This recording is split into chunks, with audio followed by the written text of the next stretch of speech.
Yep, that's definitely an Oscar. This one has had a few challenges in its life by the looks of it. There's some missing caps here. There's 3 broken potentiometers. Luckily we have the knob caps, which is going to save a lot of time and effort, which is great. I'd just like to check the protrusion of the knobs before we take this thing apart. See, these 2 step ones are a bit lower, and getting the lid back on is quite tricky with these LEDs. But apart from that, this Oscar seems to be in good health. Oh, it does have a couple of broken keys, this C here and the D an octave lower. And what's this? A jack socket? Mine doesn't have a jack socket. That's going to be interesting to see what that is.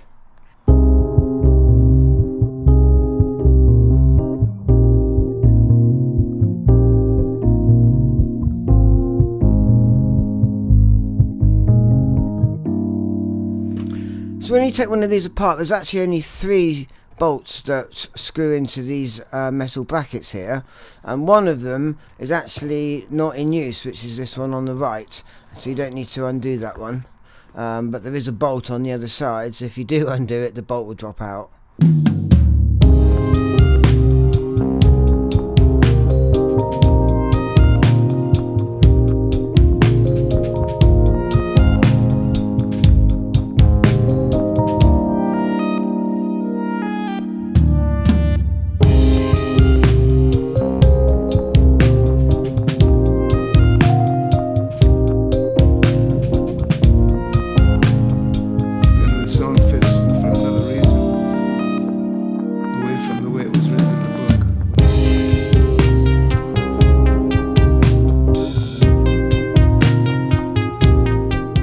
Wow, okay, we got a surprise number 2.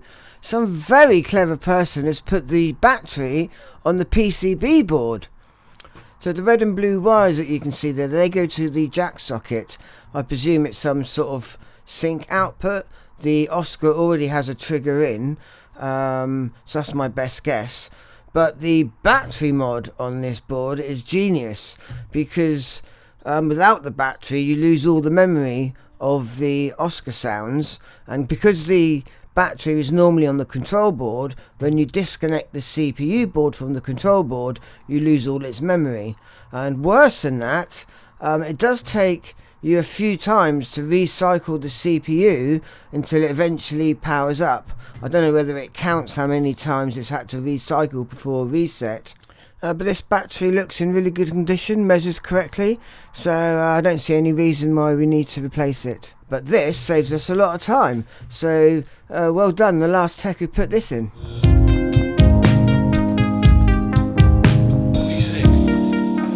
And so here are the 2 keys that are broken. Someone's tried to glue them back together, and I was able to buy some new keys from vintagesynthparts.com. It's worth replacing them because I think this synth is going to be used in an education environment, and much nicer to not have the feeling that they're going to fall apart on you.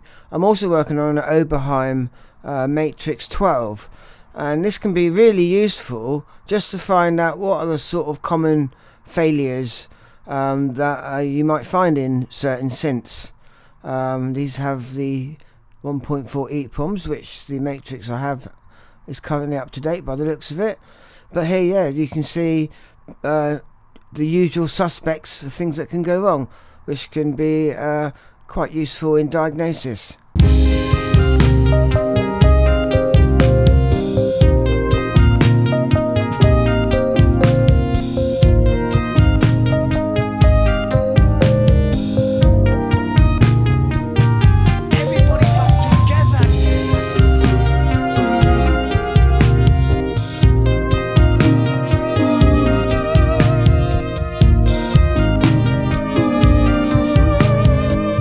Notice there, getting the keys out are really straightforward. You just push them out and go forward.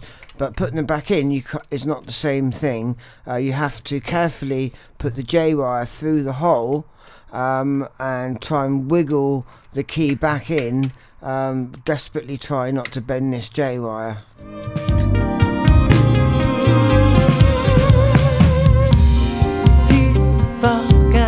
In my experience, trying to take all these J-wire components off can cause more damage than necessary, so I'm just going to give a little courtesy service spray.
And while this is out like this gives us the perfect opportunity just to service these potentiometers. We can just put a bit of contact cleaner and then give them a wiggle.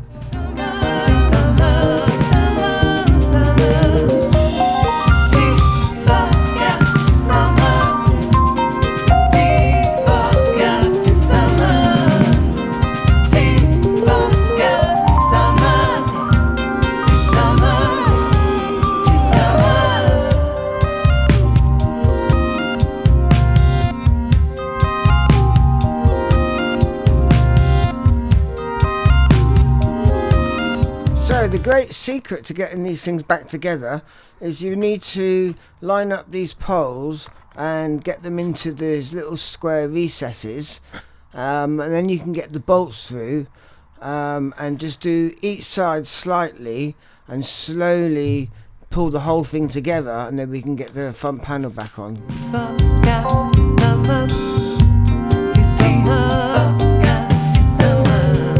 And this is editing me from the future. Whilst editing this, I noticed this IC wasn't seated properly, and luckily I was able to just loosen off the side panels enough just so I could lift the back panel up, and I could literally just put my finger in and I resat the IC correctly, and I didn't even need to move any knobs.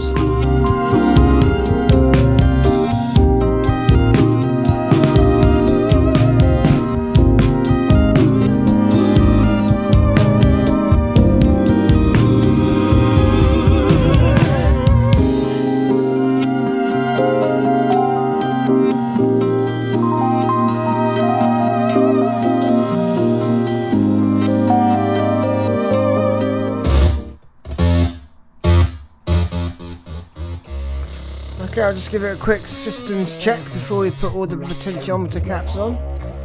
Everything seems to be good.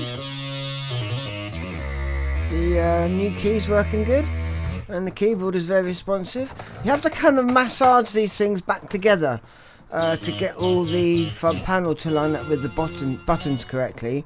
It will help when we put the potentiometer caps on as well, and then massage it a little bit more, and then you'll find the whole thing should actually be perfectly back together again. With a nice duo patch,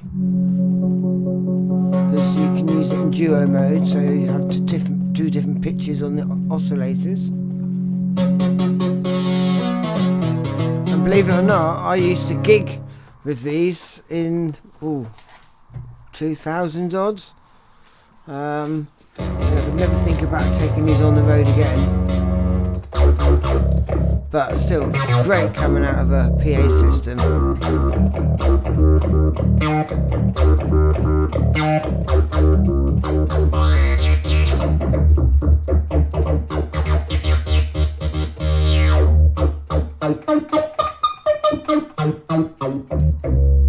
Okay, let's get the pots back on.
Well, I think she looks great.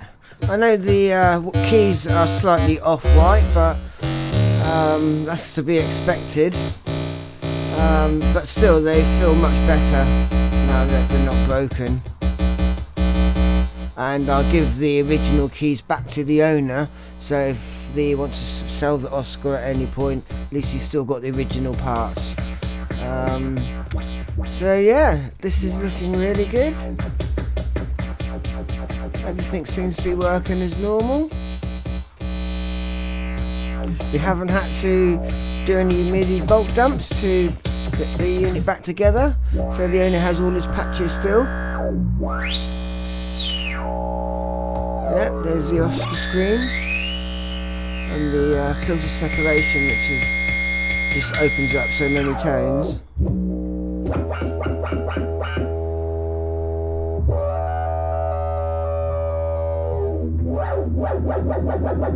And the LFO is working.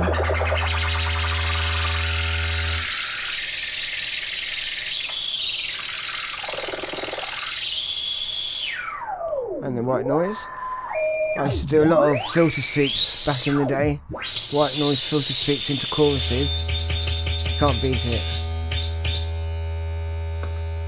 Oh, there's a cap here which I haven't lined up correctly. Just put that back. There's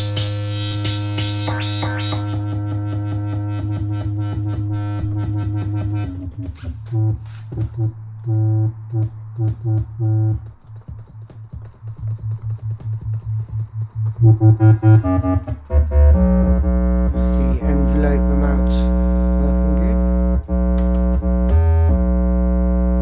Change the octaves. Just check both oscillators.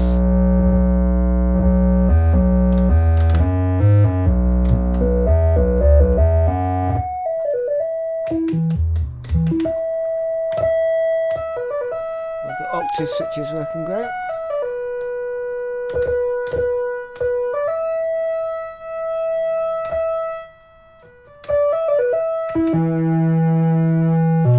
Yeah, I think this is actually a really good synth to teach people synthesis on. It's all there.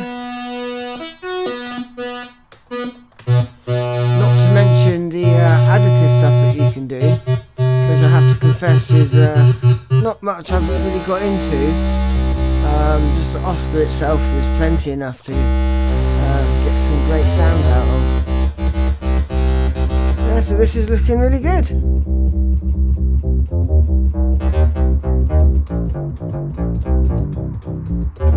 The keyboard's feeling really good. I'm glad we didn't mess with all the J wires and stuff. You can really come a proper. Yeah.